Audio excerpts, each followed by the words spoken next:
Hello everyone, welcome back to this YouTube channel. तो आज के सेशन में हम लोग बात करेंगे कुछ इंपॉर्टेंट जनरल नॉलेज के बारे में, तो जो कि आपके एग्जाम के लिए काफ़ी ज़्यादा हेल्पफुल रहेगी। तो अगर आप किसी भी एग्जाम का तैयारी कर रहे हैं, वीडियो लास्ट तक जरूर देखिएगा।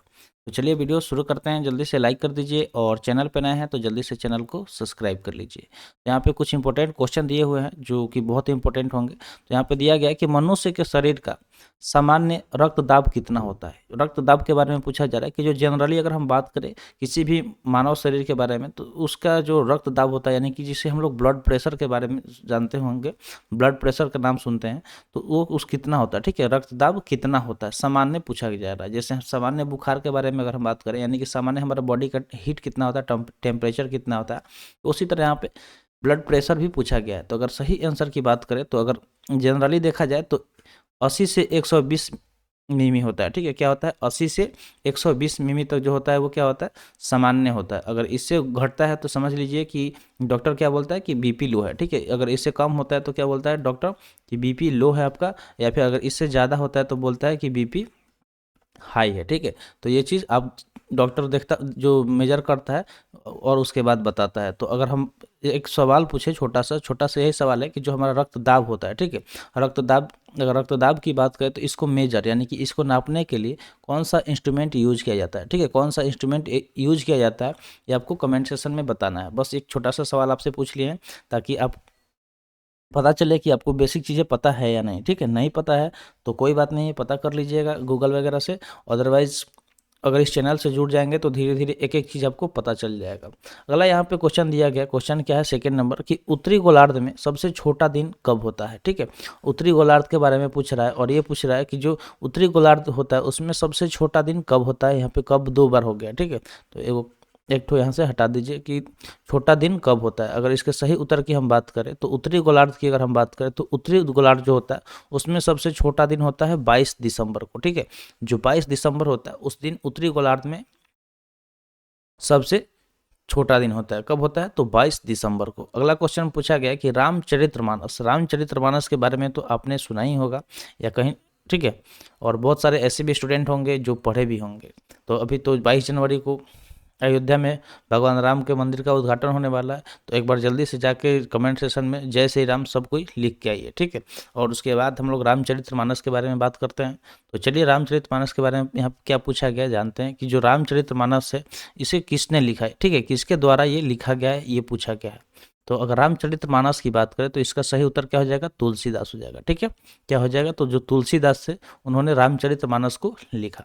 अगला सवाल दिया गया कि प्रथम एशियाई खेल, जो प्रथम एशियाई खेल होता है ना, तो उसी के बारे में पूछा जा रहा है कि पहली बार एशियाई खेल कब और कहाँ आयोजित किया गया था। ठीक है, जो सबसे पहली बार जो एशियाई खेल हुआ तो कब हुआ और कहाँ पे इसका आयोजन किया गया था। अगर इसके सही आंसर की बात करें तो हो जाएगा मई 1951 में नई दिल्ली में। ठीक है, जो एशियाई खेल है सबसे पहली बार भारत के ही नई दिल्ली में खेला गया था। और कब खेला गया था तो 1951 मई में। ठीक है, 1951 में मई में इसको खेला गया था। नेक्स्ट क्वेश्चन पा रहे होंगे आपके सामने है। क्वेश्चन क्या है कि जो वायुमंडलीय दाब होता है, ठीक है, जो एटमॉस्फेरिक प्रेशर जिसको हम लोग बोलते हैं, तो उस किस यंत्र से उसे मापा जाता है। ठीक है, ये पूछा जा रहा है कि किस यंत्र से मापा जाता है। जो वायुमंडलीय दाब होता है वो किस यंत्र से मापा जाता है। तो जो अगर हम इसके बात करें तो बैरोमीटर। ठीक है, जो एटमॉस्फेरिक प्रेशर है उसको बैरोमीटर से मेजर किया जाता है। किस चीज़ से मेजर किया जाता है तो बैरोमीटर से। तो आपको याद रखना है, इंस्ट्रूमेंट से एक अलग सेशन ले लेंगे जिसमें सारे इंस्ट्रूमेंट का प्रयोग आपको बताएंगे। तो इस तरह से बीच बीच में पूछ भी लेते हैं ताकि आपको ये सब चीज़ें पता होनी चाहिए। ठीक है, अगला दिया गया कि एनटीपी पर किसी गैस के 1 मोल का आयतन होता है। अगर एनटीपी की बात करें तो एनटीपी पे यहाँ पे पूछा जा रहा है कि किसी गैस के 1 मोल का आयतन क्या होता है। तो अगर किसी गैस के आयतन की बात करें 1 मोल का, तो इसका सही उत्तर हो जाएगा 22.4 लीटर। कितना हो जाएगा तो 22.4 लीटर हो जाएगा। एनटीपी यानी कि नॉर्मल टेम्परेचर प्रेशर उसको बोला जाता है। अगला अगर हम बात करें तो अगला दिया गया कि टमाटर सॉस में कौन सा अम्ल पाया जाता है। कौन सा दिया गया कि जो टमाटर सॉस होता है, टोमेटो सॉस, उसमें कौन सा अम्ल पाया जाता है। तो हम लोग जो टमाटर का यानी कि टमाटो का जो सॉस खाते हैं, चटनी खाते हैं, तो उसमें अम्ल के बारे में पूछा जा रहा है कि कौन सा अम्ल पाया जाता है। तो इसका सही उत्तर अगर हम बात करें तो सही उत्तर इसका क्या हो जाएगा, तो टमाटर जो सॉस होता है, टमाटो सॉस, उसमें कौन सा अम्ल पाया जाता है तो एसिटिक अम्ल पाया जाता है। ठीक है, कौन सा अम्ल, एसिटिक अम्ल पाया जाता है। ठीक है, एसिटिक अम्ल उनको हम लोग सिरका भी बोलते हैं, ठीक है। उसको इसलिए डाला जाता है कि जो जल्दी से वो जो सॉस है वो खराब ना हो, ठीक है। अदरवाइज सिर्फ टमाटर की हम बात करें तो टमाटर में ऑक्जेलिक एसिड, ठीक है, ऑक्जेलिक अम्ल पाया जाता है। तो ये चीज़ आपको कन्फ्यूज़ करेगी, इसलिए आप इसे याद रखिएगा। अगला है कि गोबर पर उगने वाले कवक कहलाते हैं, ठीक है। जो कवक गोबर पे उगते हैं उन्हें क्या कहा जाता है? तो अगर जो गोबर होते हैं ना, उस पे जो कवक उगते हैं उसको कहा जाता है क्रोपोफिल्स। क्या बोला जाता है? तो क्रोपोफिल्स के नाम से उसको जाना जाता है, ठीक है। क्या बोला जाता है? तो क्रोपोफिल्स बोला जाता है। अगला दिया गया कि मच्छर भगाने वाली दवाओं में सक्रिय रसायन है, ठीक है। तो जो मच्छर भगाने के लिए जो दवाओं का प्रयोग किया जाता है, ठीक है, तो उसमें एक सक्रिय यानी कि एक्टिव केमिकल होता है, रसायन होता है। उसके बारे में पूछा जा रहा है कि वो कौन सा होता है। तो अगर उस एक्टिव रसायन की बात करें, ठीक है, सक्रिय रसायन की बात करें, तो होता है एलिथ्रिन, ठीक है। जो एलिथ्रिन होता है वो मच्छर भगाने वाली दवाओं में प्रयोग किया जाता है, जो कि एक्टिव रसायन का काम करता है, ठीक है। ये एक्टिव रसायन का काम करता है। कौन सा? तो एलिथ्रिन। अगला क्वेश्चन है कि ब्राइट्स रोग, ठीक है, ब्राइट्स रोग होता है वो किस अंग को प्रभावित करता है? तो ब्राइट्स एक तरह का रोग है जो पूछा जा रहा है कि जब ये होता है तो शरीर के कौन से अंग को प्रभावित करता है? जो अगर हम ब्राइट्स रोग की बात करें तो ये हमारी किडनी को सीधे प्रभावित करता है, ठीक है। और किडनी आपको पता ही है कि ये फिल्ट्रेशन का काम करता है हमारे ब्लड को। अगर किसी का किडनी खराब हो जाता है तो उसका ब्लड कैसे फिल्टर किया जाता है? तो डायलाइसिस का यूज करके, ठीक है। तो किडनी खराब हो जाए तो उसके लिए कौन सा मेथड प्रयोग किया जाता है? तो डायलाइसिस, ठीक है।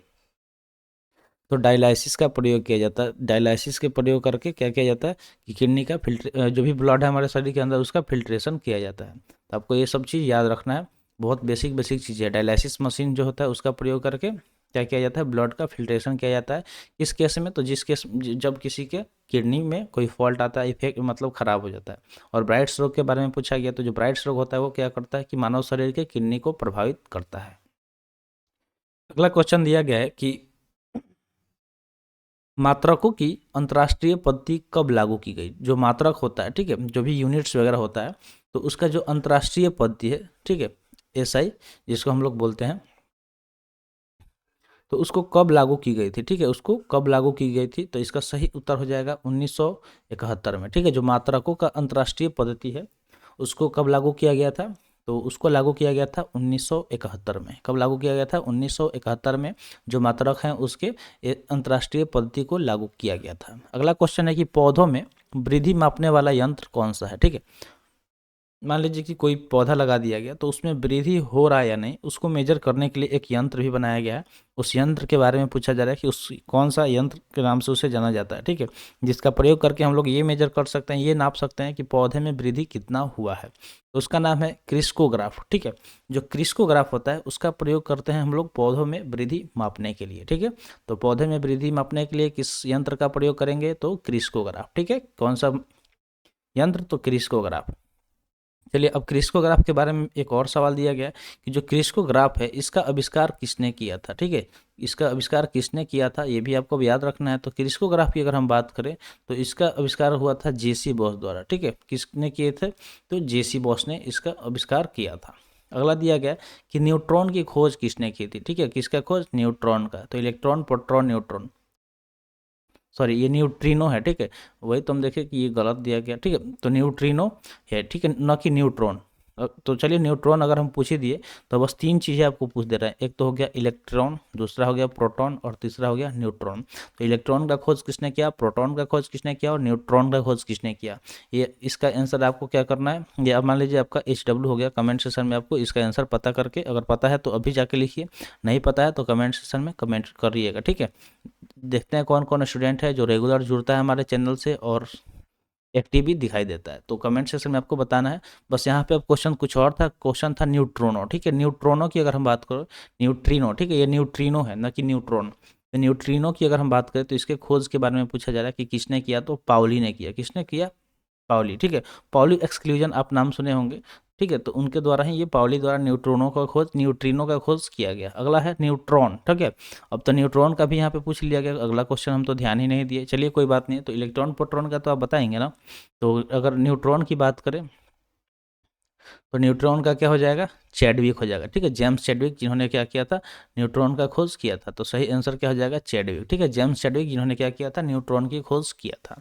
तो आज के लिए इतना ही। आज का सेशन यहीं पर समाप्त हुआ। सेशन कैसा लगा कमेंट सेशन में ज़रूर बताइएगा। तो मिलते हैं फिर अगले वीडियो में। Thanks for watching. जय हिंद।